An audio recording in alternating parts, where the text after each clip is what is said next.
Ladies and gentlemen, welcome to Chanel Jasmine, the best novel Chanel for romantic stories. Hai guys, selamat datang di channel Jasmine, channel terbaik untuk menyimak novel-novel romantis. Mohon dukung channel ini dengan subscribe, like dan share video-video yang ada di channel ini. Terima kasih. Perintah Kaisar Naga bab 4595, 4596, 4597.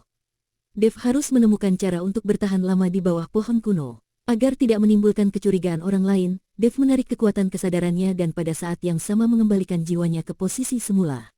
Dia memandang pohon kuno di depannya dengan heran.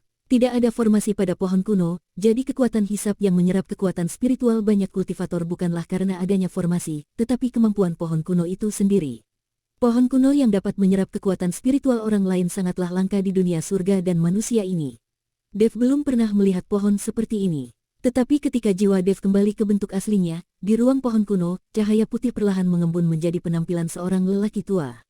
Lelaki tua itu perlahan membuka matanya dari latihannya. Ruang di dalam pohon kuno ini seolah memiliki rasa hampa, namun lelaki tua yang duduk bersila di dalamnya memiliki keselarasan yang tiada taraf dengan lingkungan sekitarnya. Seolah-olah dia adalah penguasa ruang pohon kuno ini, dan seluruh ruang diciptakan olehnya. Sungguh menarik, kultivator kecil dari alam kesengsaraan ini benar-benar bisa memasuki ruangku. Orang tua itu mengangkat alis putihnya, matanya penuh keterkejutan. Mata lelaki tua itu sepertinya mampu menembus segala sesuatu di seluruh kota binatang, dan seluruh kota binatang muncul di matanya. Anak ini sebenarnya memiliki aura manusia dan iblis di tubuhnya, dan dia memiliki aura ketiga klan.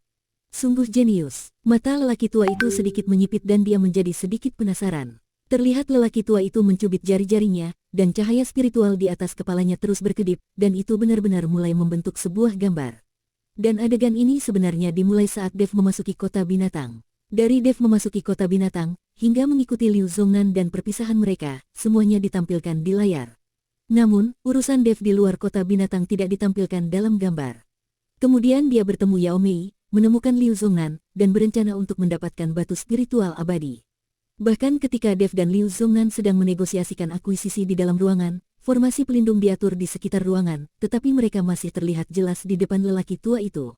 Kemudian, ketika dia pergi ke restoran, bahkan ketika dia memukul Qiu Yu, dia tidak bisa lepas dari pandangan lelaki tua itu. Jika Dev melihat adegan ini, dia pasti akan terkejut, karena semua yang dia lakukan di kota binatang terungkap sepenuhnya di depan orang tua itu. Bahkan adegan Dev bermesraan dengan roh pedang Zhongli di penginapan tidak bisa lepas darinya. Kemudian, Dev memasuki penjara dan mengikuti Bai Cheng bertarung. Ketika naga emas muncul di belakang Dev dan kekuatan naga itu meledak, mata lelaki tua itu jelas berubah. Ternyata dia adalah putra naga. Pantas saja, orang tua itu melambaikan telapak tangannya dengan ringan, dan pemandangan itu tiba-tiba menghilang. Orang tua itu menutup matanya lagi dan berkultivasi, seolah-olah dia belum pernah bangun. Saat Dev berada di bawah pohon kuno, alisnya berkerut, dan tubuhnya terasa sangat tidak nyaman. Aneh sekali, kenapa aku merasa seseorang sedang memata-mataiku? Dev berkata dengan bingung, tapi ini di penjara, dan dia dikelilingi oleh tahanan dan kultivator, dan mereka tidak diizinkan dengan santai mengirimkan indera spiritual mereka untuk menjelajah. Dia yakin tidak ada seorang pun yang berani memancarkan kesadaran spiritual mereka untuk mendeteksi diri mereka sendiri. Bahkan jika mereka melakukannya, dengan kekuatan kesadaran ilahi Dev, dia yakin orang-orang itu akan diserang balik oleh kekuatan kesadaran ilahi Dev sebelum mereka dapat mendeteksi apapun tentang Dev. Terlebih lagi, ada Raja Iblis Awan Merah di lautan kesadaran Dev, iblis dari surga tingkat 8. Kekuatan kesadaran siapa yang dapat menjelajahi lautan kesadaran Dev tanpa diketahui? Wah, kamu sedang dimata-matai. Kali ini, Raja Iblis Awan Merah berkata kepada Dev, siapa itu? Kenapa aku tidak menyadarinya dalam kesadaranku? Dan mengapa kamu tidak membantuku memblokirnya? Dev berkata dengan heran, sial, aku tidak menggunakan kekuatan kesadaran ilahi untuk menjelajahi lautan kesadaranmu, bagaimana aku bisa membantu untuk memblokirnya? Raja Iblis Awan Merah berkata tanpa berkata-kata. Umumnya, jika seseorang ingin mengetahui sesuatu tentang pihak lain, dia akan menggunakan kekuatan kesadaran ilahi untuk menjelajahi lautan kesadaran pihak lain. Dia dapat mengetahui beberapa situasi pihak lain dari lautan kesadaran pihak lain kesadaran. Ini semua dilakukan oleh orang-orang dengan kesadaran spiritual yang kuat untuk mendeteksi orang-orang dengan kesadaran spiritual yang lemah. Jika perbedaannya sangat besar, banyak kultivator bahkan tidak menyadari bahwa mereka telah diselidiki. Jika seseorang tidak mengeksplorasi kesadaran spiritual orang lain, bagaimana dia bisa mengetahui detail pihak lain? Jika dia tidak menjelajahi lautan kesadaran, lalu di mana dia menjelajah? Dev bertanya dengan heran. Bagaimana aku bisa tahu? Jangan lupa bahwa aku hanyalah sisa jiwa yang bersemayam di lautan kesadaranmu, bukan Raja Iblis yang maha kuasa. Jika kamu ingin tahu lebih banyak, bantu aku mengumpulkan semua tulangnya dan biarkan aku terlahir kembali. Lalu aku bisa menjadikanmu penguasa dunia ini, kata Raja Iblis Awan Merah. Dev tahu bahwa Raja Iblis Awan Merah sedikit marah. Bagaimanapun, selama periode ini, dia lupa untuk menemukan tulang-tulang Raja Iblis Awan Merah. Tapi dia tidak bisa menyalahkan diri sendiri atas hal ini. Dunia surga dan manusia begitu luas. Dia tidak tahu seberapa besar gunung Tianmo itu. Bagi Dev, mencari tulang yang berserakan di tempat seluas itu akan lebih sulit daripada menemukan jarum di tumpukan jerami. Tapi Dev telah meminta Paviliun Wantong membantu menemukannya.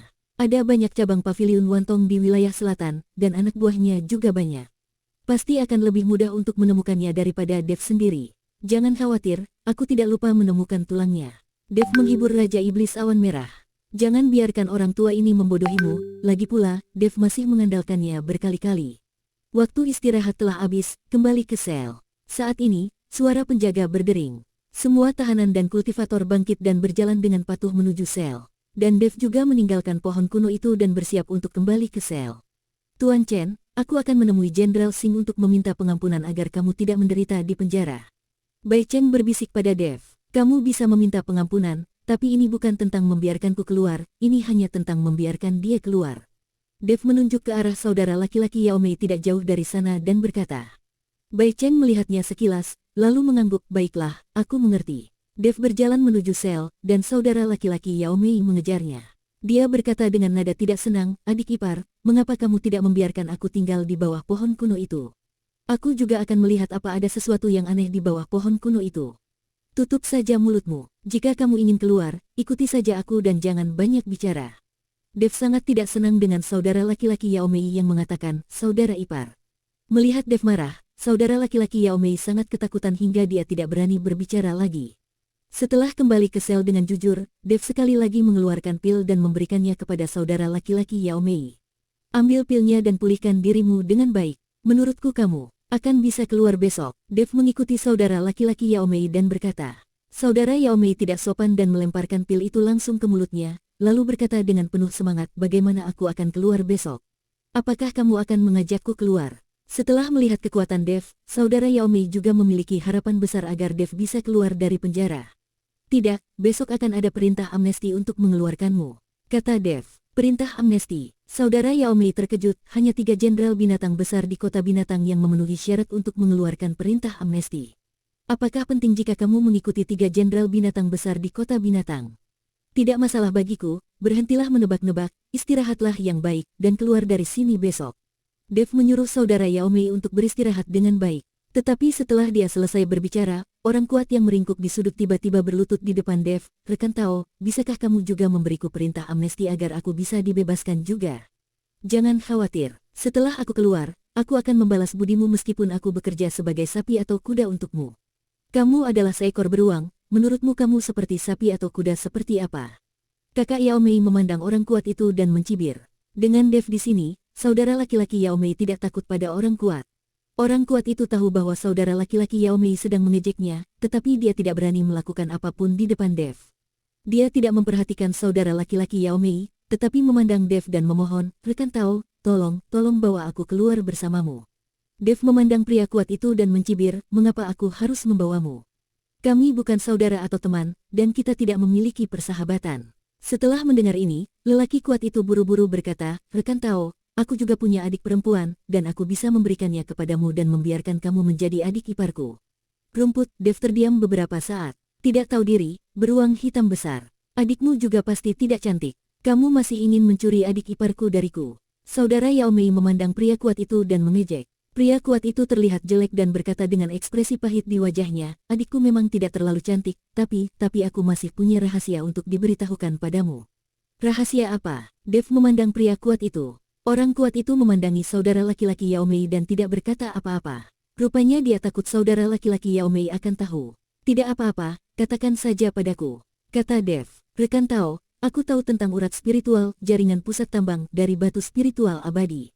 Sekarang harga batu spiritual abadi sedang naik, urat spiritual dari tambang batu spiritual abadi ini adalah kekayaan yang sangat besar. Sejujurnya, aku tertangkap karena membawa terlalu banyak batu spiritual abadi dan diam-diam menjualnya ke pembeli pribadi.